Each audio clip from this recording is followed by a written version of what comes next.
Caverns of Thracia isn't just a classic Dungeons & Dragons adventure from the early days of role-playing games. It is legendary, published by the Judges Guild in 1979 and written by Janelle Jacques.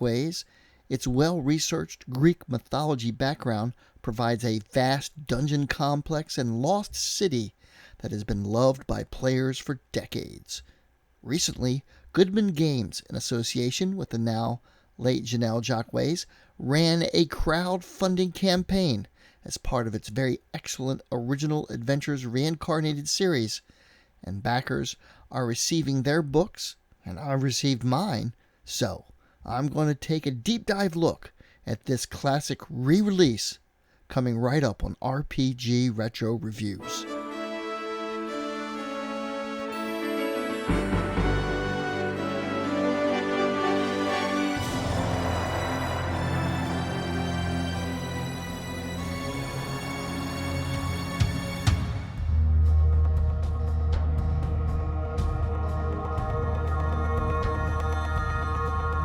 Hello everyone, I'm Captain Courageous and I review old school modules and games and try to give them a fun and informative analysis.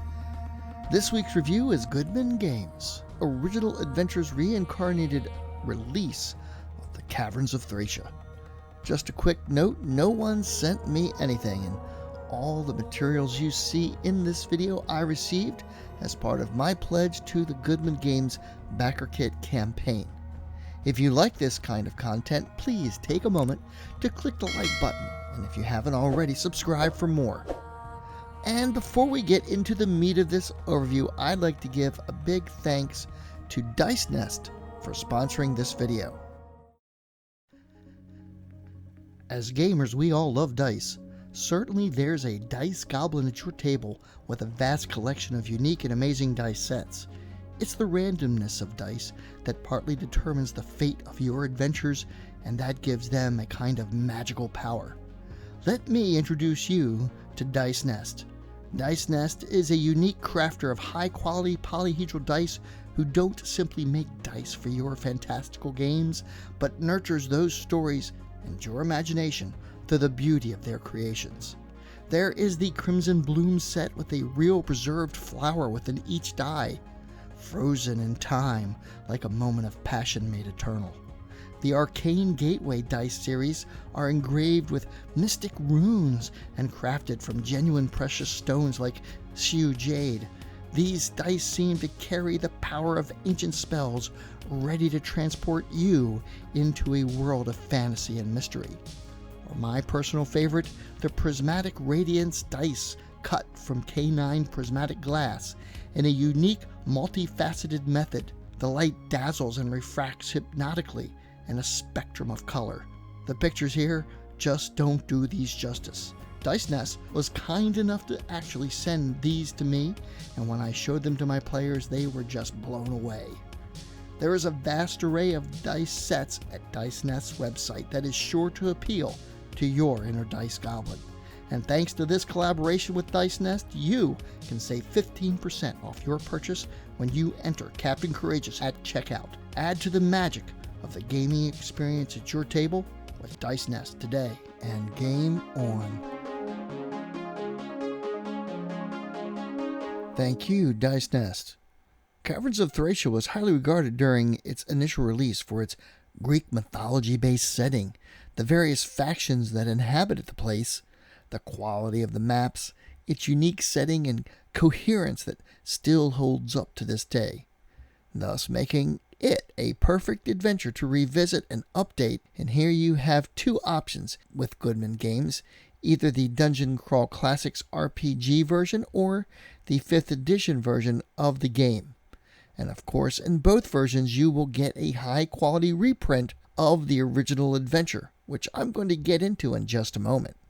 For me, I did not get an opportunity to play or run this game when I was younger, and so this presents a great opportunity for me to enjoy this classic adventure. Greek mythology really was my gateway into fantasy fiction. Introduced to me in the 3rd grade, I have had a lifelong love for the many stories, creatures, and monsters of the Greek myths that I keep handy on my reading shelf to this very day. I remember as a child being enthralled during the Saturday afternoon theater with Jason and the Argonauts. Ray Harryhausen's skeletons were horrifying, and to this day are exactly how I've always imagined what my D&D skeletons move and act like. In the Caverns of Thracia, you'll find a forgotten Minotaur kingdom, a death cult, the lost treasure of an ancient reptilian race, and other fantastical creatures. This is a living realm, not some stale abandoned husk. The dungeon levels crisscross and double back, many sections only accessible through secret means with various connections, shaft, stairs, teleports. This is classic D&D exploration done in a way that, sadly, you just don't see in modern adventures. And in its day, it was revolutionary. Now, a lot of people seem to get annoyed at crowdfunding campaigns, but you have to realize that without them, a re-release like this would probably just not get made. Here, the seller can immediately know the interest of prospective buyers with pledges of sales before production even begins. It's a win-win for the seller and the buyer because with a successful campaign like this one, the buyer can get a phenomenal deal on extras and add-ons for a very low price. Case in point is my pledge of $70 netted me a lot of goodies. On the physical side of things, I got the Caverns of Thracia DM screen, the book of handouts, a cool backer patch, and a sticker that I put on my DM's notebook that I plan on using when I run this for my group. Here's a closer look at the DM screen. Really great artwork on the player-facing side. I'm going to love setting this out for my players to look at while we're playing. It really sets the mood. On the inside, there are the maps of all the major dungeon areas in the adventure. I also get the 3 artwork panels that I can use for a second DM screen with all the game data I'll need to run the game. Of course, maps are so much fun, and I got quite a few of those. A map of the island proper, and all of these have either the number hex grid on one side and a clean no-hex version on the other. An expanded view of the ruins of Thracia, as well as the surrounding islands, and a larger, full poster-sized blank version of the island map to give to the players for a true hex crawl experience. Though, to be honest, I can't really see myself actually using this. I can't bear to mark it up. There's a copy of the Goodman Games Gazette, which has a lot of fun reading material about Goodman Games and this adventure's release. And of course, lest we forget the hardcover book itself with a ribbon bookmark included. Of course, if you're a fan of Goodman Games' old school artwork, there's a lot of that to love here. Well, I'll be showing that as this review continues. On the digital side of things, I got all of the above material in PDF form as well, plus a bunch of bonus material, basically several adventure modules detailing additional areas around the ruins, beneath the Isle of Serpents, the lost lore of Thracia, the alabaster tower of Thracia, and the sacrificial pyre of Thracia. Really enough to keep your group occupied for many game sessions, essentially a full campaign's worth of adventure. I also opted in for the Caverns of Thracia official soundtrack by Loot the Body.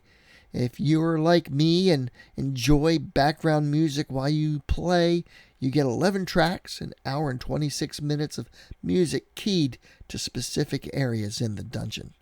Honestly, this has to be one of the coolest crowd-funded campaigns I've ever participated in just for the ridiculous amount of bonus loot for the price I paid. Of course, for me, one of the main things I personally was looking forward to was getting a nice, clean copy of the original Caverns of Thracia adventure, which you always get with these Reincarnated Adventures reprints, and this didn't disappoint. As I said earlier, I never got to play this back in the day. I didn't start playing till 1981, and while I'd seen it in the local game store, I just didn't know that this was something I should get. By the time I learned about it in the early 2000s, they were a ridiculous price to purchase on eBay, and still are, and the digital PDFs that are out there left a lot to be desired with cockeyed pages and poor low-grade scans. Now I'm to go off on a brief tangent on home printing. I really have a lot of fun putting together books from my PDFs for things I intend to run, even more so than getting the print-on-demand versions. And that's because I purchased a comb binder off Amazon a few years ago. This thing is great. It only cost me $45 and is the same kind of thing they have at your local office supply store. And it comes with 100 combs as well. And as you can see, this looks great. I had a lot of fun with this one in my paint program. The PDF that's floating around online for this, as I said, is of very poor quality, but I did get the GM screen panel that mimics the original front cover, minus all reference to Dungeons & Dragons. So the first thing I had to do was scan it into the computer. Now here's the original from the PDF. Obviously, the D&D logo is in Quentin caps and the trademark is fax sans, as is the price and stock number. The other regular text here looks like Bodani. As far as the Fantasy Game Aid text, I have no idea. I just got lazy and used papyrus font. I grabbed some PNG images of the Judges Guild logo off Google, and this is what I came up with. For covers, I print on glossy adhesive photo paper and then carefully stick that to heavy cardstock. In this case, I used some parchment cardstock I had lying around, and as you can see, this turned out great. Functional and a nice little personal homage to a classic module, and I like the way comb binding modules lay flat when you open them. And if you like printing at home and don't have a comb binder, I really have to ask, what are you doing with your life? Seriously though, if you want one of these and you'd also like to help out the channel, I have an affiliate link in the description for you. Okay, with all of that said, let's dive back into a fun overview of the core module. Now, I opted for the 5th edition version of this adventure, though in all likelihood, I'm going to run this using Castles and Crusades anyway. The reason for this is simple. I like the blue cover homage to the original better, and of course I wanted the Dungeon Crawl Classics reprints of the maps and so forth inside. Here's the Dungeon Crawl Classics version cover. It's very nice, but I'm a retro guy, so also DCC is a great game, but to be honest, its spell system is a bit too involved mechanically for me personally, but I know a lot of people do enjoy it. The Caverns of Thracia has a rich, layered history going back before the formation of human civilization, where existed an unnamed reptile race of high civilization that eventually fell to ruin, forgetting their glorious past and devolving into the race of beings referred to now as lizard folk. While advanced pockets of lizard folk still exist here and there, it is a dying race. Beneath the ruined city, the immortal king ruler finally passed, but continued on in the underground realm as an undead corpse. Humans eventually discovered the ruin, unaware of its ancient greatness and the secret, hidden portions of the place. Then, with the rise of human civilization and the Thracian people, they discovered the large caverns underneath.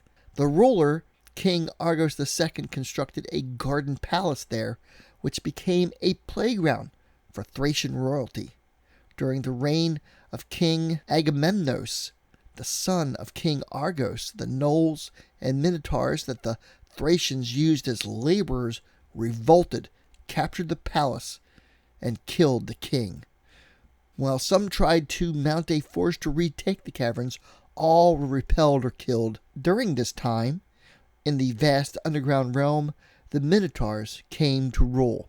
Above, strife in Thracia resulted in many priests of the outlawed religion of Thanatos, god of death, being sealed in the first level of the caverns as punishment. More time passed, and glorious Thracia itself fell to ruin as it was sacked by barbarian armies from the north, and most of the city's population was carried off for a life of slavery or put to the sword. A second barbarian invasion 25 years later finally put an end to the Thracian civilization forever. The caverns, left abandoned by the Thracians, continued to mutate and evolve, with various lizard folk factions seeking the glories of their ancient past, tribal Thracian warriors, beast folk consisting of dog folk, gnolls and minotaurs, a death cult of Thanatos, and the abandoned garden dryads now all reside in the vast underground complex. Of course, with all of this going on in the rest of the world, the ruins of Thracia are the stuff of legendary, and draw to them expeditions of daring or perhaps foolhardy adventurers who would seek to plunder the alleged riches within. The lands around the various islands are not completely devoid of civilization. Those seeking knowledge about the caverns can inquire at various places of business and taverns and garner many rumors about the place. Some true and untrue can be learned if one is savvy enough. Several adventure hooks are provided to entice the player characters to explore the place. Perhaps an old map is discovered during another adventure. Heroes could be hired by deep gnomes to recover a missing family member, or an eccentric sage seeks to have the party recover some piece of ancient knowledge said to lie lost and buried deep within the ruins. After braving the surrounding jungle area, or whatever topography the DM has decided to use for this setting, and whatever encounters the DM wishes to run, the entrance to the caverns themselves can be easily discovered atop a 10-foot ruined and cracked, rubble-strewn platform. Once the base of a temple, there are stairs leading down into darkness. Of course, this obvious entrance has its perils as it is patrolled by gnolls. There are several other possible entrances, both known and unknown, leading into the depths of the place. One of the fun aspects of this dungeon complex is the many connections between the various levels via stairs, sloping passages, pits, and teleports. One thing about the Caverns of Thracia is that it is a living and dynamic environment, with previous expeditions making forays into the place, and patrols from within going to the surface to defend the underground realm from interlopers, as well as the many conflicts that can arise between the various factions. A key factor in success of this adventure is interacting with the complex's inhabitants, perhaps forming alliances or playing them against one another. There's plenty of opportunity here for players to be clever in roleplay. Wandering monsters also play an important role in this adventure, giving the caverns a living feel, and the descriptions of the various patrols and encounters are given detailed explanation. In addition, subsequent forays into the cavern's depths can yield differing results, keeping things fresh and dynamic. Level 1 has a very traditional D&D style approach, offering some fun surprises along the way. Wandering monsters include gnolls and lizard folk patrols, giant rats, gelatinous cubes, and more. Highlights on this level is the Temple of Death dedicated to Thanatos in Area 27, and the final resting place of one of the cult's priests, who clearly is not as dead as he would have you believe, and quite a few undead to spice things up a bit. I don't want to spoil too much here, but the way the level connects to level 2 in several places is a lot of fun. From the chasm that can actually cause an unfortunate character to fall all the way to level 3, and the rising death statue that spouts gouts of flame really makes for some dynamic encounters. In several places, the dungeon floor has collapsed and the occupants have constructed wooden bridges to traverse the area, making for dangerous egress through the place and potential unplanned visits to the lower levels. Level 2 is even more topographically challenging, with several of the caverns being extremely large and having environmental hazards like rushing streams and deep chasms, as you can see from the map displayed here. Several of these areas are reached via pits from level 1, so characters might end up here in a manner not of their choosing. Connections here include the stairs from 1-8, the chasm in the hall from 1-27 spills from above into area 2-20, the rope bridge from level 1 spills into several areas on level 2, and the shaft in Area 1-20 leads to the Area 2-17I. The level is primarily controlled by lizard folk, and thus random patrols of those creatures, as well as fixed locations, are the primary adversary, though the giant deep gnome at the bridge at 2-1 could certainly turn out to be a dangerous, if not amusing, encounter. The gnome isn't necessarily hostile, and safe passage over the bridge can be accomplished if he is offered a week's worth of rations. Major encounters on this level include the lizard folk encampment in Area 2-7, where a few lizard folk loyal to the Minotaur King on level 3 can be found. Area 2-11 is the Hall of the Sphinx, the lair of Ontusa. This room contains a elevated platform and a secret passage beyond. Ontusa rests upon the platform, observing the heroes as they enter the room. She will happily answer the characters' questions for an expensive price, even if she doesn't actually know the answers. Battling her is a risky proposition, and there is a secret passage beyond that leads to her treasure room. Recovering it, even after her death, proves to be a risky endeavor due to the stone lion guardian and the tricky reverse gravity pit in Area 2-12. There is a sublevel here, Area 2-17B, where the Guardian of Singular Combat resides. The Guardian will mentally challenge the party, prompting them to choose their champion. Once engaged, either by chosen champion or by the first character to attack, all attacks by the other characters pass through the Guardian harmlessly. This includes spell effects. The fight is to the death. If the Guardian is victorious, it will level a challenge again to another character until either it has defeated all of the PCs or the party leaves. On the same sublevel as the Guardian, but separated, whereby egress is granted by yet another stairwell, is the Throne Hall. Here the heroes will encounter a series of barrier vaults, a dangerous mummy, and a deadly water trap. Throughout the Caverns of Thracia, there are several sublevels and mini-levels interconnected with the main 4 levels, which I really can't go into detail here too much, or this video would be hours long, but I will do my best to point out some of the highlights. It is imperative for the DM to convey a sense of wonder of this place, of an ancient lost race in the cruel march of time that brings all things to ruin. The Grand Temple of the Reptile Race is yet another sublevel that meanders through a maze-like series of tunnels and rooms.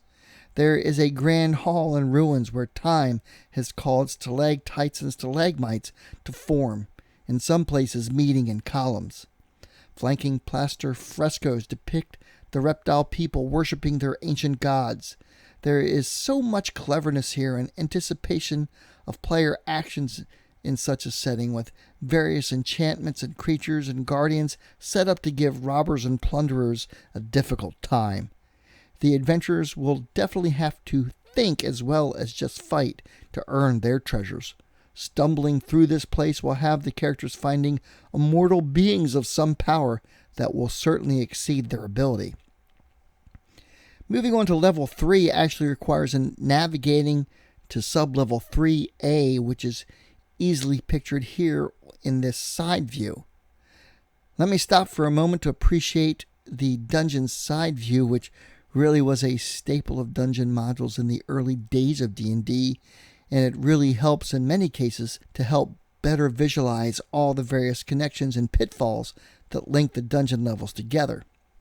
The more likely arrival point on this level is the teleportation circle at 3-1 via the Athena statue on level 2. Later on, after acquiring a special marble, the teleport can take a character directly into the palace, but for now, arrival here in the gardens.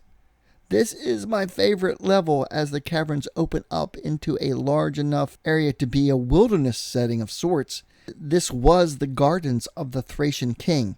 Here there are a series of trees, all the homes of a bevy of unique dryads called hamadryads. The module does a fantastic job of naming each of them and giving them their motivations and the like. Furthermore, each is a different type of tree: pines, maples, pecan, hickory, elm, ash, oak, and so on, which means there's a certain variation in abilities, hit points, and spells. And if one is feeling devious enough, a PC could create a variety of magic items using the heartwood of the Hamadryad's tree. For example, one allows for the making of a potion of healing, another a +1 quarterstaff, while another a luck charm, and so on. Of course, the Hamadryad certainly isn't going to be willing to let a PC destroy her tree to gain access to the heartwood. There's a certain equilibrium that has formed here over the centuries with the garden inhabitants and those of the palace, which rests in the far western portion of this massive cavern. The most likely combat to occur here is from the many gnoll patrols that rummage through this area, tormenting and kidnapping the dryads. So there is an opportunity to roleplay here and perhaps befriend the terrorized creatures. To the west of the cavern is the palace of the Minotaur King. The palace courtyard is guarded by a hydra, so going in through the front door is going to be a challenge. The only other apparent means of egress is a window on the south wall, and that is guarded by 3 singing cariated columns whose singing can paralyze a listener and alert the guards. Either way, getting into the palace is not going to be easy. Exploration here is very dangerous. There are guard patrols and traps, and this is the resident of the Minotaur King himself, so at some point a confrontation with him is going to be inevitable, especially since egress to level 4 is gained through a secret door in his throne room.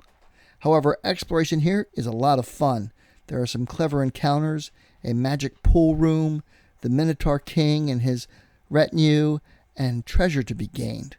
Once the secret access ways to level 4 are discovered, it's down to the final stage of the adventure.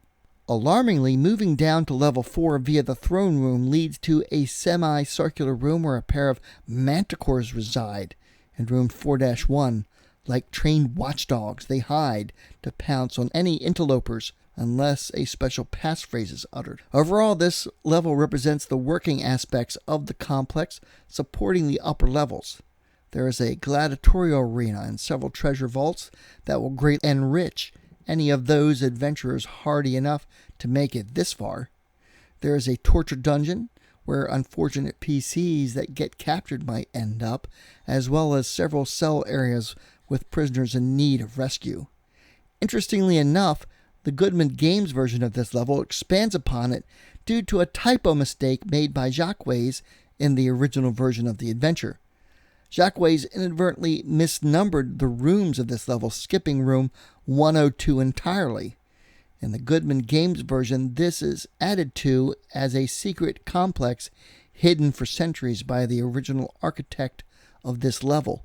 Inadvertently done in by one of her own traps, this place has remained sealed all this time by a plastered over wall section that is now degraded enough that it can be detected. Here the PCs can discover literally a treasure trove, as well as a trove of Easter eggs, including a map to level 2 that can reveal hidden secret sections the PCs might have missed. Overall, Goodman Games has done a phenomenal job of not just reprinting, but expanding upon the contents of the original module. There are a lot of handouts to print out and give to the players to further add to the immersion. It's one thing to say to players you find a partial litter due to decomposition, not all of it legible, or what you find appears to be a partial map of one of the dungeon levels, and quite another thing to actually give them something tactile they can hold and pore over.